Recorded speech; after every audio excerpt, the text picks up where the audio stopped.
We got you. Rick, what's your name? You're official. You're official. You take this spot. Thank you. And the water should be drank to hydrate. Hydrate now. Take care of that body now. All right, we have Kentucky head coach Nick Mingione, student athletes Grant Smith, Emilian Petrie, and Mason Moore. Coach, opening statement. First, want to congratulate Mitch and Indiana State. What an amazing team. What they've been able to accomplish the last 2 years. And I told Mitch this, he's as good as coach as anybody that we've coached against this year. What he's done with his team, his program, what he's gotten out of his players, that's a really good team. And I'm proud of our guys. I'm just so thankful for the BBN. You know, we have a saying in our program that we do not move. And when that weather came in and it started raining and I looked out there, our fans did the same thing. They didn't move. They held their ground and they just waited. So thankful for them, thankful for our staff. I thought James did a great job with the weather. It's not an easy thing. Want to thank Scott Geisinger, his staff, the operations staff. We made the right decisions with the weather, and that can be tricky. So I'm so thankful for them. My heart is just filled with gratitude from Mitch Barnhart and Tim Bernal and our administration, all the way down to our coaches, our staff, our players, and the Big Blue Nation. Just proud of them. Proud of them. To win 3 of these in 7 seasons after having 0 in I don't know how 100 and how many years. Just so thankful for past players, coaches, staff, and everybody. So this one's for you, Big Blue Nation. Thank you.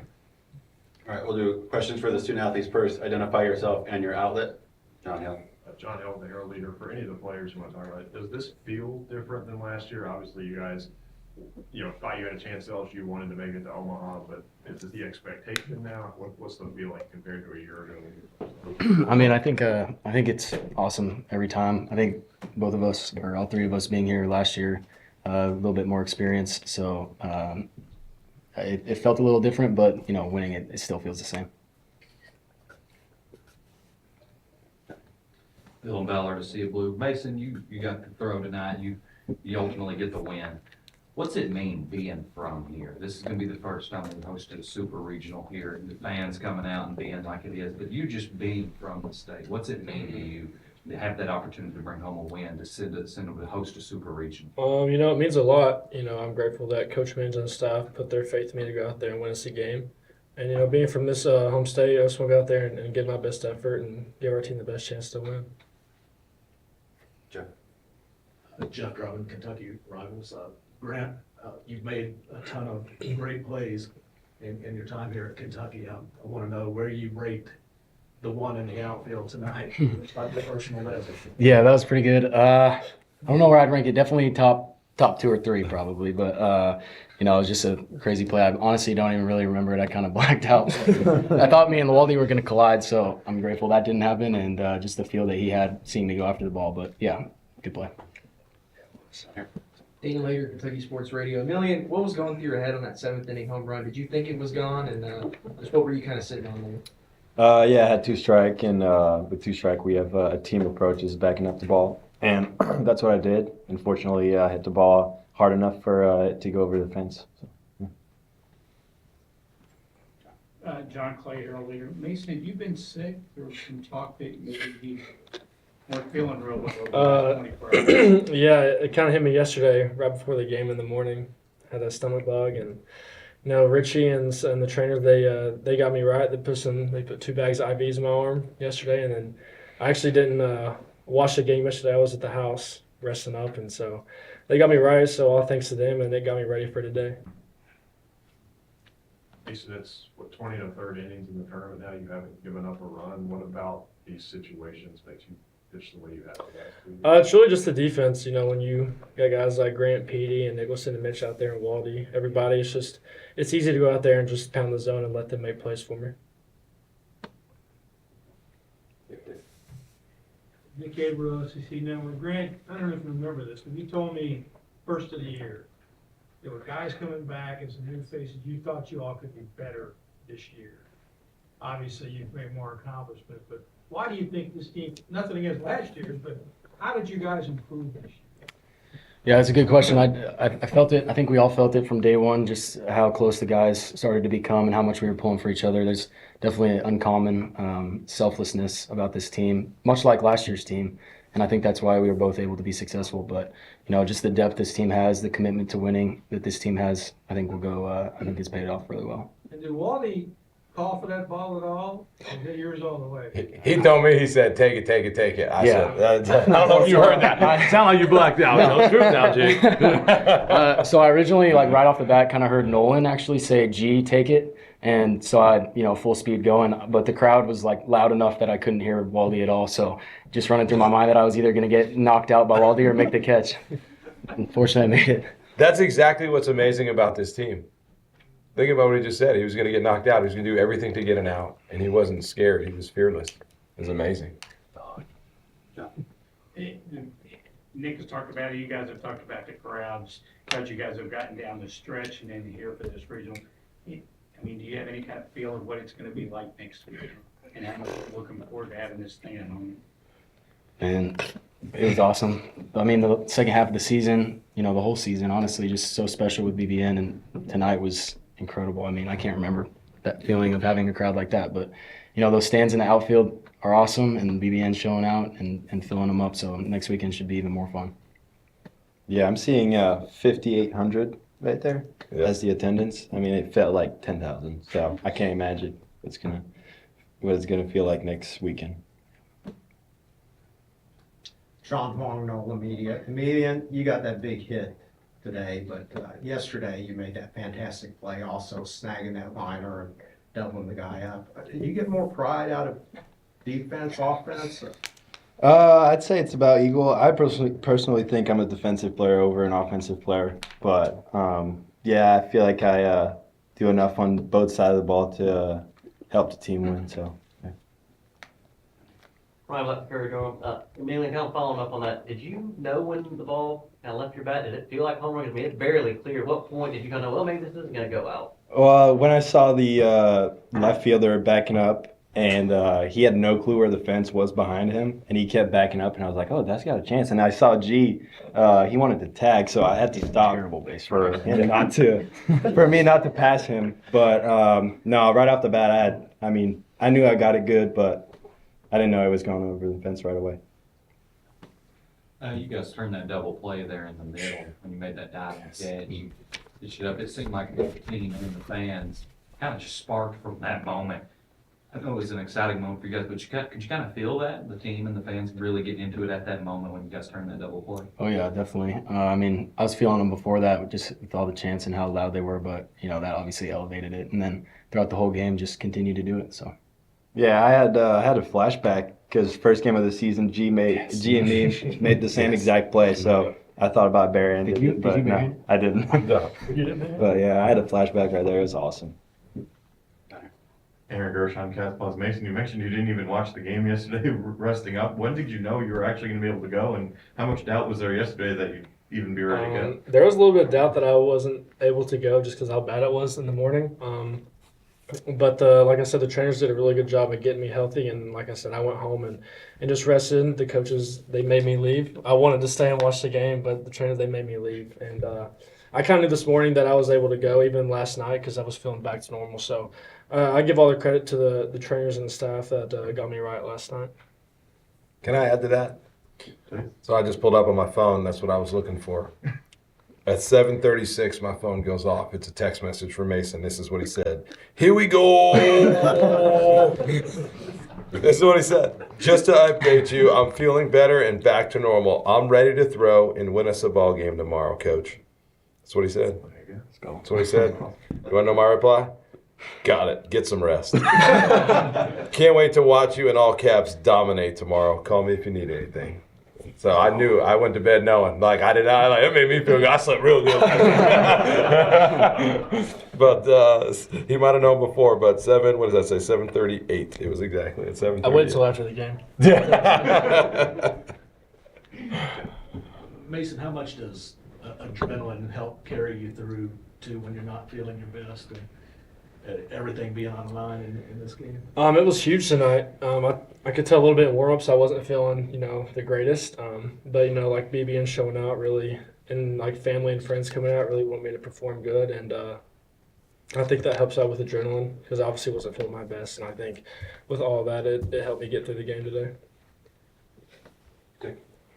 Emilian, earlier this year, you did a mid-game interview with us, and we asked you about coming down here from Canada to play and what your message was to the folks back home. And you said, come down to Kentucky and check out Kentucky baseball. Mhm.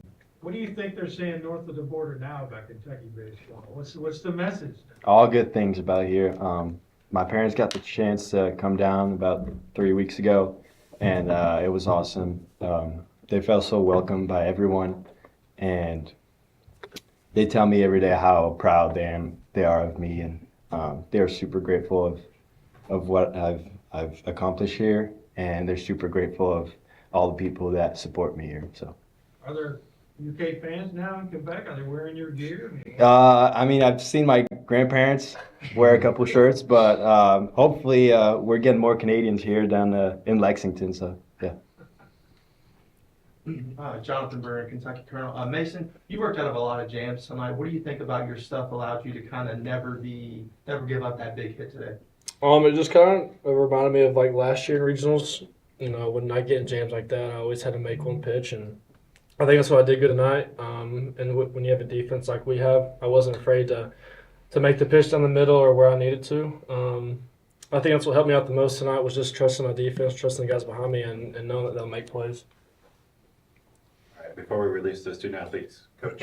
Yeah, I do want to take a minute to talk about these three guys because Mason, what he's been able to do for us and to watch his growth from him being in high school, sending us videos of him dunking and me wondering like, you better show some videos of striking some dudes out. Just the commitment and the growth that he has shown and how much better he's gotten. I mean, he has the clutch gene. You guys know that. And to have a guy from Kentucky do this 2 years in a row, to have somebody for his state school that bleeds blue, him and his family has been awesome. And Pete, to go from, he was 130 pounds when we committed him, 130 pounds. How much do you weigh now? About 190. He weighs 190. And to watch his growth, it was during the COVID era, left, moved from home, didn't live at home and trained and just ate and got bigger, faster, stronger, got 4 at-bats as a freshman. In a day and age where people just leave in the transfer portal, he did not do that. He sat there, coached first base, served our team, and just waited his turn. And then a year later, last year, he's second team All-SEC. And you saw what he was been able to do for us. He's as good as players I've ever coached. Coached 26 guys to make it to the big leagues. He's as good as any player I've ever coached because he's focused, he cares, and he's honest. He is really honest. He is brutally honest with our team, our players, himself. He can self-evaluate himself as good as any player, and it's a gift. And you saw the last 2 days how he can literally impact a game on every single level. Even in the first inning, he draws a walk, they try to pick, ball gets away. What does he do? He ends up at third base, and he's barely safe. The threat of the stolen base got him that, and his speed got him that, and that got us on the board because Devin got a sac fly. We did it all without a hit. He impacts the game on every level. And then for Grant, there's nobody that's ever met Grant that doesn't look back and go, man, what a dude. What a dude. I want to tell you a story about Grant. He shows up to my son's school to read to little kids. And one of the people that work at the school say, hey, my son is a huge baseball fan. What's his name? Grant. And he says, hey, he might be a little shy. Can you maybe sign something for him? And Grant's like, well, does he go to school here? And she says, yeah. He goes, well, let's go find him. So Grant seeks this little boy out and signs something for him and just talks to him. Fast forward a couple weeks later, that boy shows up to our game. And Grant's like, hey, Grant, how are you? And the kid is just baffled that Grant remembered his name. So Grant gives him a baseball, okay? Well, that's the game that Grant hurt his hamstring. Well, would you know that kid waited after the game, and Grant Smith wasn't happy with how nice of a baseball he gave that kid. So Grant, when he could have been feeling sorry for himself, what did he do? He got him a better baseball and gave it to the kid. And that kid cherishes his baseball. And I want to tell you something. His mom ran into me and said, would you mind if I could reach out to Grant's parents? And I was like, well, I maybe have their phone number. I was like, I don't know how I feel about that. I was like, I can relay any message. And they said, I just want to tell their parents that they did it. They did it. They raised a kid that I want my kid to be like. And then you watch what he does on the field today. It's truly amazing. He is an amazing person, and he deserves every bit of success he gets. So I'm proud of these guys, all three of them, and our entire team. Guys, there are so many stories like that I could share about these guys. It is a special team, regardless of whatever happens. They did it, just like that mom said. They did it. Proud of them. Thanks, guys. You're free to go. Thank you, Coach.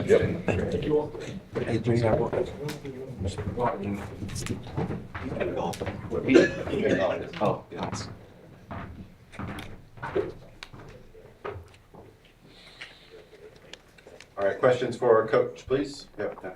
Coach, a guy we haven't even touched on is Cam O'Brien. After Mason gets out, Novi comes in, gets some big outs, and then Cam strikes out 5 of the 9 guys he faced. How big was he? Oh, he was amazing. I thought Jackson did his job. Jackson got the 3 guys. They had the run of lefties right there at the bottom. I know you guys knew that. It was perfect. He's going to face those 3, and Cam's going to go to the top. And he did. Jackson Novi did his job, and then Cam. I mean, Cam had the look tonight. He had the energy. He rammed multiple pitches into strike zone. And that's a guy that's thrown a lot of college baseball games. And we met as a staff after the 8th. We're like, what do you think? We're like, he's throwing good. Keep going. Let him keep going. We had good arms in the bullpen that we could have brought in too, but he was throwing the ball so well. And we needed it. But we had other guys behind him that would have had his back, but he was special tonight. Johnny Hill. Oh, yeah. Nick, you said to the crowd, we're not done. Does this feel different than the last 2, or the expectations are obviously higher, but just what are kind of the emotions going into next weekend, knowing it's going to be here, knowing you're the number 2 overall seed, all those things? Yeah, I just keep going back to my heart being filled, just like with the amount of gratitude. And the reason why I said we're not done yet is because we have another game.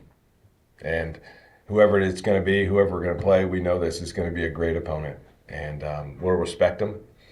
But this one does feel different because we've been able to do it 2 years in a row. I think anytime you have a team that can experience something and to be able to do it again, I also noticed that our team didn't dogpile. They high-fived, and they made it feel different. And we've always said that the path to Omaha, the easiest path is through your home field, and we're.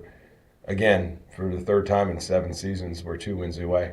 And it's going to take a total team effort. It's going to take the BBN to show up just like they did, regardless of the weather. That was amazing. That reminded me a little bit of 17 when we had to clear the stadium. There was just not as much lightning and thunderstorms. But, yes, it does feel different. Dylan Ballard, Sea of Blue. Coach, you talked about the other day in an interview on the SEC Network about just how far you guys have brought this program post-COVID. When you get the chance to host this super regional, taking this program to places it's never been, does it kind of make it feel a little more special that you went through some of those tougher times and everybody stuck around with you and you guys made it through it and now you're getting to see the fruit from that? Coach Madison is our former head coach of 25 years, and he leads our coaching staff in a Bible study every week. And he's taught me a lot of unbelievable lessons. And he said, he talked about valleys. And he said, you're in one of 3 situations. Either you're in a valley going through a hard time, as you mentioned, in 19 and 20 and 21. So you're in the valley. You just got out of the valley, about to go in the valley. You're one of those 3. And be ready and be on guard. And there's no question in 19, 20, 21, we were in the valley, and it was an amazing group of people, committed people, We made adjustments. I mentioned that COVID, it was really hard for a lot of people. And I actually used that time to evaluate every area of our program. And I believe that feedback is the breakfast of champions. And I called former players and asked them about me, what the players thought about me, our culture, what I could do better. I met with some. I got some really tough feedback and things I didn't quite frankly want to hear. But I believe feedback's the breakfast of champions. So I made adjustments. We made adjustments on how we recruit, how we evaluate, what fits into the ballpark. And it took time. And it took effort and intentional energy by a lot of people. But we believe that we had come out of that valley and we had to get feedback, a lot of us, all of us involved in the program at that time. And some of it's not what we wanted to hear, but more importantly, it's not what we wanted to hear, but it's what we needed to hear. And we made adjustments. And I would tell you this, everything rises and falls on leadership. And there's a man that stood by me and the rest of the coaches and believed in us, and his name's Mitch Barnhart. When other people maybe didn't see it and didn't understand. So I'm forever grateful to him for what he's done and how he's blessed my family in this program. But we said we don't move, he didn't move, and he did not flinch. And we made adjustments, and I'm just thankful. Jeff down there. Nick, I don't know if it was the fifth or the sixth inning, but Mason starts out walking, I think, two guys, and I start hearing murmuring, murmurs in the crowd. Too long leash, get him out. You knew you had the guy for the job there. Why was Mason able to work out of that situation? Because he's been there, and he's been there. And the thing about Mason is, whenever somebody gets on, he is literally one pitch away from a double play. That's what he does. He produces ground balls when he's at his best, and he produces weak contact. Those are a couple things he does. And this is a team with tremendous power. And the way we were going to win by is keeping the ball in the ballpark. So I give Coach Rozelle a lot of credit. He has called this tournament. He has done unbelievable about calling pitches, evaluating the opposing teams, how to attack them. Along with the other coaches, they've done a great job. But even after the fifth, I was thinking a lot like other people. I'm like, okay, he's at 88 pitches. If he goes the next inning, we're going to get him over 100. After everything he went through yesterday, all of that was going through my mind. And I look at him, he goes, he's going back out there. He's like, he's got to get us another inning. And he was so confident. I'm like, he's going back out there. He needs to get us another inning, And sure enough, it was the right call. And his confidence and belief in Mason, Coach Rozelle, I thought that had a lot to do with it. And Mason having been there, done that. And to be able to draw on that experience, like he said earlier, hey, just like last year, I've had to dig deep, and I just know he's one pitch away, and he was able to do that. Yeah, over there then you. Ryan Buck, Courier Journal. You've already been asked a few times about this, about how maybe this feels different than this, that, and you even touched on it. But for you, how as a coach do you balance telling guys, hey, celebrate this. This is an accomplishment, while also balancing like, hey, we don't play this just to get through regional. We've got bigger goals. Just how do you balance as a coach, kind of getting that message across? Yeah. So this facility's an amazing facility, and my favorite thing about this facility is actually the people in it. Right? You can have a beautiful building and facility. But if you don't have the right people on the inside, what good is it? And all of the graphics and everything in this facility was intentionally placed in the spots that they were in. And a guy by the name of Kevin Saul, a good friend of mine who was here, he's now the athletic director at Wichita State. We sat down and looked at every wall and everything. And we knew that when they came into this classroom, this is what we call this our classroom, because we believe we're teachers and we're trying to teach them and we're trying to lead them. And we made the decision that when they walked through that wall, the first thing that they were going to see was the Kentucky sign. And then as they walk into their seats, they would see that sign. And that was placed there intentionally for them to be a reminder that it was all about Kentucky. And as they walked to their seats, the goal was to go there and eventually be national champions. So that's what our goal is. That's what the goal is. And I'm just thankful to be in this position. But they understand the goal. If you were to ask our players what the goal on the field was, they would tell you that our goal is to be national champions. And this was one step. And anytime you can win a championship of any kind, obviously we won the SEC, we're now a regional champion. These are experiences that they'll never forget. And as a coach, it brings me the greatest joy to watch them celebrate and have experiences that they'll never forget. And because of that, they'll have a bond with these guys, and they'll be in each other's weddings, and they'll do all of that. So that gives me peace. That gives me peace and happiness for them. Coach, when you look at a guy like Ryan Nicholson, transfers here from Cincinnati in the offseason, maybe doesn't get off to the start that he might have wanted, but gets red hot. He just hit his 20th home run tonight, the most by a player since you've been here, and now he's named Lexington Most Outstanding Player in the regional. Just some thoughts on him and how far he's come as a player here. Number one, again, a guy from Kentucky, from Louisville, Kentucky, playing for his state school. It's just awesome. It's awesome. And the thing about Ryan is he always believed in himself. He knew that he didn't a lot of times get off to good starts, but he fully believed in himself. And there was a time where he was going through a hard time, and I met with the coaches, and I said, I'm going to meet with Ryan. I need to talk to him individually. And Ryan doesn't know this. And I said, I want to check his heart. I just want to make sure that his heart is right. And we had an amazing conversation. And I went back, and I'm like, guys, he's going to be fine. That guy needs to be our first baseman. And for a lot of reasons. Think about the way he impacted the game defensively today. What about the play he made down the line in the third? What about the pick that he made on the ground ball to Daly? What about the pick he made yesterday on the play up the middle with Grant? He has impacted the game in so many ways, and his defense was amazing. And he takes the good kind of pride in his defense. So the two things that have happened to our team when Waldy offensively got to the spot where he was in the lineup full time. That changed. And then when Ryan started hitting the ball over the fence, it changed our lineup. Those two things have changed our lineup as much as anything. Yeah, Dick.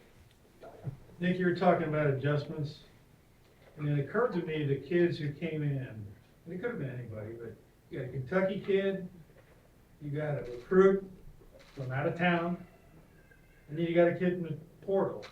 You kind of mixed and matched, and that concoction has worked again. Is that the adjustment, one of the adjustments you were looking for? Because each of the last 2 years, Yes. it seems like that's fallen into place. You bring up a really good point, and you're exactly right, Dick. The foundation of our recruiting has to be from high school student athletes. That has to be the foundation. And as we evaluate our team each year, there's a lot of factors. There's the draft that we try to deal with. There is the transfer portal. I'm really proud of our program. We've had the fewest players go in the transfer portal of any team in our league. I think that says a lot about them. And then obviously what our needs are. So when you're dealing with graduation, draft, and then the portal allows you. So one of the things that we wanted to do was be old. And we believe if we continue to develop our high school student athletes, and then we were able to mix and match and get some guys out of the portal, that would be a good recipe and formula. And when we were here the first time in 06, as you remember, we won the SEC that first year that I was here. It was awesome. And we had our first regional, and we weren't able to win, but we hosted one. And I always remember John Cohen talking about how we had to have edge and toughness, and we wanted to be old. And at that time, we did a lot of junior college players. If you think about all the great junior college players that came through our program, even back then with Coffey and Strebe, and these guys were all part of us trying to be old as well. So the fact that we've been able to do that and develop our guys, and the guys have been patient, and then the mix in the portal, that's been one of the adjustments that we learned and we decided over COVID. Yep. Do you still hashtag Omaha every time you? No, I don't. I changed it to Go Cats. I changed it to Go Cats. But no, that first year though, I know. You're exactly right. That's how we ended and you did a great job with that documentary. But yeah, no more hashtag Omaha. Go Cats. Go Cats. And when I do the social media, I always do We Are UK, because I want to remind them that it's bigger than ourselves. Our baseball program is about the University of I Kentucky. don't even need to do that anymore, do you? Because now they're thinking of that. We Are UK. Yeah, no, that's right. Yeah, good point. Curtis Birch, UK Sports Network. You had the mic again after the players talked, and then got dumped, and I don't know if it shorted out or So 2 questions. 1, who pays for the mic if it's broken? And 2, what were you gonna, what did you have the mic? What else did you have for the BBM? I just wanted to, who pays for the mic? I'll pay for it. Because it did stop working. I told Greg, I'm like, the mic is not working. I just wanted to thank them one more time. And I wanted our players to give them a round of applause. As they lifted us up, I wanted our players to just give it back to them. Instead of them just receive it, I wanted them to give it back to them for us to show their appreciation. And I wanted them to tip their caps to them and just thank them. Coach, one of the players that you had speak to the crowd tonight, somebody that's meant a lot to your program, was your catcher. What's he meant to this team, and what does he meant to these last few games and just going forward? We wouldn't be where we're at without Devin Burks. I can look you in the eye as a man and tell you that we would not be where we're at today without Devin Burks. He's an extension of the coaching staff. He's tough. He's competitive. I had that guy today with runners on base. I make a note in a tally. 10 different times the ball hit the dirt, and Devin kept the game in front of him. 10. 10 times. He either blocked it or picked it. 10. What about the play that got behind him? And he flips it in Mason's air, and the guy had to stop. What kind of composure does that help your pitcher have? Oh. He knows that he has that. Oh. Maybe a pitch following up a play like that knows he's kind of got my back on a play like that. There, you bring up a really good point, because in the game of baseball, trust is so good, and it's so important. And you've heard me, I like quotes. I like quotes. Someone once said it's more of a compliment to be trusted than loved. It's more of a compliment to be trusted than loved. And you heard that guy at the end of that table, Mason Moore, said, I trusted my defense. So when we have 2 strikes, and we know that the way we're going to strike this guy out is throw the ball in the dirt, guess who he's got to trust? Devin. Guess who they trust? His energy tonight, the way he literally, I believe in my heart, he willed our pitching staff to do things that, quite frankly, maybe they didn't know if they had it in them. And they don't want to let that guy down. So in 22, we made 3 adjustments. We started catching Devin more. We put Nick Amorati in the dugout to spend more time with the positional players, and I started coaching third. And from that day forward, it's been pretty good. And Devin, amazing guy, amazing leader. He lights up the coaching staff, the offices every day. He comes by every day. He does not miss. Matter of fact, this is amazing. This guy, he is contagious. Yesterday, I'm talking to a recruit, and he says to me, he's a pitcher, and he says, Coach, your catcher is amazing. All the things that he does back there, he goes, that guy's obviously getting drafted. What's the plan next year? Because if I come, I want to make sure that we have another catcher like that. He goes, I've always wanted to throw to a guy like that. So then I went on to explain to them about how he's an extension of us. We want him to come by the office every day. He meets with Coach Roselle. They talk about everything that's happened in bullpens, what cues they have, where do we need to give targets, all of it. That's what he does. He literally is ate up with baseball. And, guy's amazing. The guy's amazing. And we don't win tonight. And we're not in this position without that guy. I'm 100% confident I can look you in the eye as a man. Yeah, a couple more. Can I get one more quick one in based on that comment? It seems like you could say that about 8 or 9 guys on your roster right now. Yeah, the amount of because we got good players on our bench that aren't playing, and that have just committed to just do whatever they can to help Kentucky. You guys see Mitch Daly on defense? Every pitch, that guy, he just empties the tank. We saw Grant, we saw it Pete, Nicholson, Waldy, James, Nolan. I mean, it is a team full of guys that love each other, and they understand how to win. Every team's got to go through 3 phases. Number 1, you got to learn how to compete. Number 2, you got to learn how to win. And number 3, you got to learn how to deal with winning. But the foundation is competitive, and this is a competitive team. And yes, they have fun.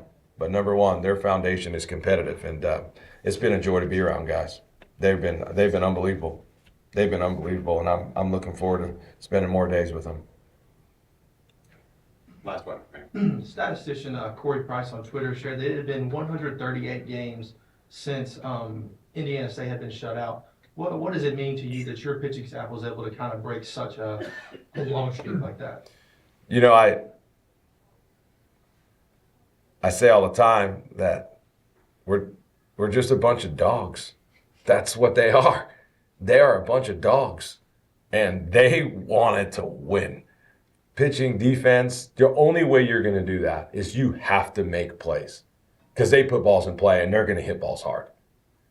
They're going to make plays. I mean, look what they did in the first game. They're an amazing team, and it's why I started out my press conference about them, because they're an amazing team, and what we just did to a team like that, that is not easy. But I will tell you this, I believe that our team is filled with a bunch of dogs. Yeah. Right. Thank you guys so much for being here. Go Cats.